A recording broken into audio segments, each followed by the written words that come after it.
Сәлем достар, бүгін мен сіздерге назарларыңызға 7-ші сыныптың алғашқы тақырыбын назарларыңызға ұсынамын. Яғни натурал көрсеткішті дәреже. Яғни бүгін біз дәрежелер туралы әңгіме қозғайтын боламыз. Енді сіздер 7-ші сыныпқа дейін тек қана математика деген жалпы ұғымды қарастырып келдіңіздер. Енді 7-ші сыныптан бастап сіздердің жалпы математикаларыңыз екіге бөлінеді. Алгебра деп бір қарастырасыз, геометрия деп бір қарастыратын боласыздар. Сондықтан да бүгін сіздерге жаңа пән, алгебра пәні болады, оның алғашқы тақырыбын сіздерге айтып жатырмын, дәреже туралы сөйлесетін боламыз. Сондықтан да алгебрада бірнеше сандарды көбейтуді дәреже амалы ретінде қарастырады, яғни дәрежеге шығару амалы ретінде қарастырады. Соған тоқталып кетейік. Яғни, мысалы, бірдей сандарды көбейткенде не болады? Мысалы, 4 көбейтілген 4. Соны алгебрада дәрежеге шығарады.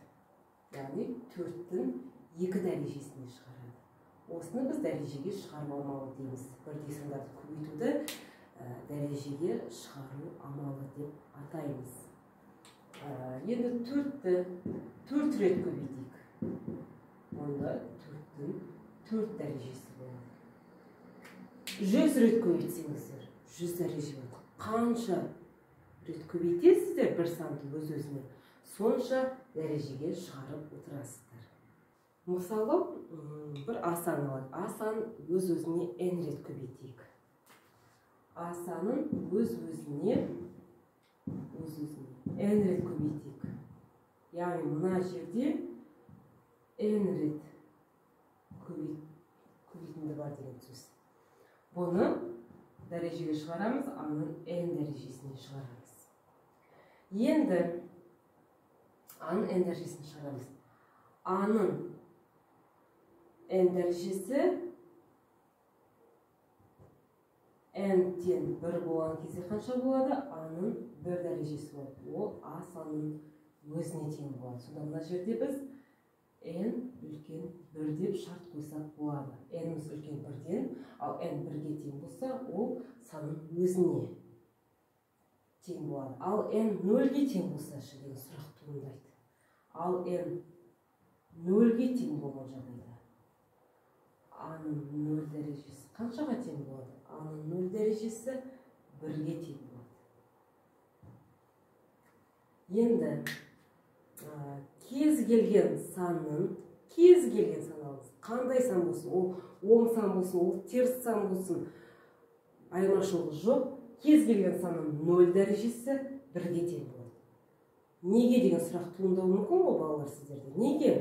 Неге кез келген санның 0 дәрежесі 1-ге тең? Қалай дәлелдейміз?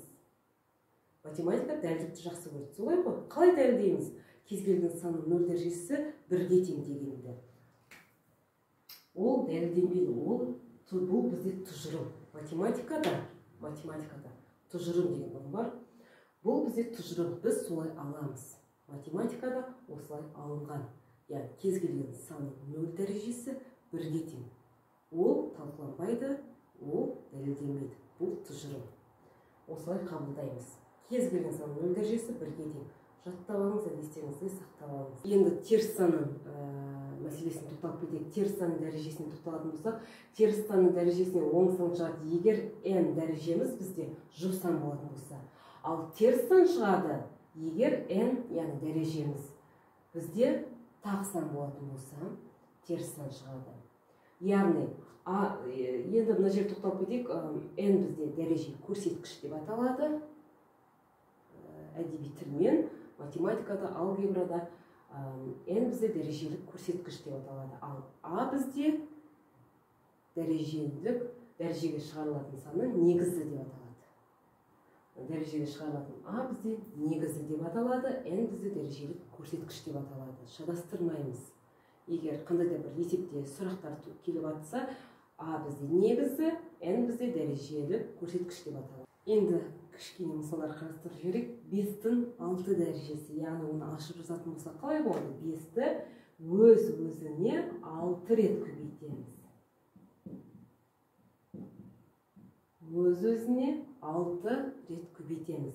-3-тің 3 дәрежесі, яғни теріс санның тақ дәрежесі не болады бізде? Яғни ашып жазатын болсақ, -3-ті өз-өзіне 3 рет көбейтеміз. Қанша?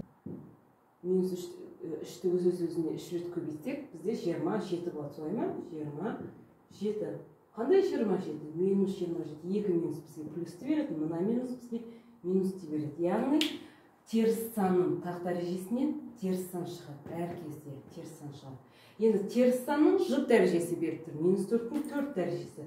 -4-ті өз-өзіне 4 рет көбейтеміз деген сөз. Ашып жазатын болсақ, өткен кезде 256 болады. Яғни плюс 256 болады. Оның бір дәрежесі бізге.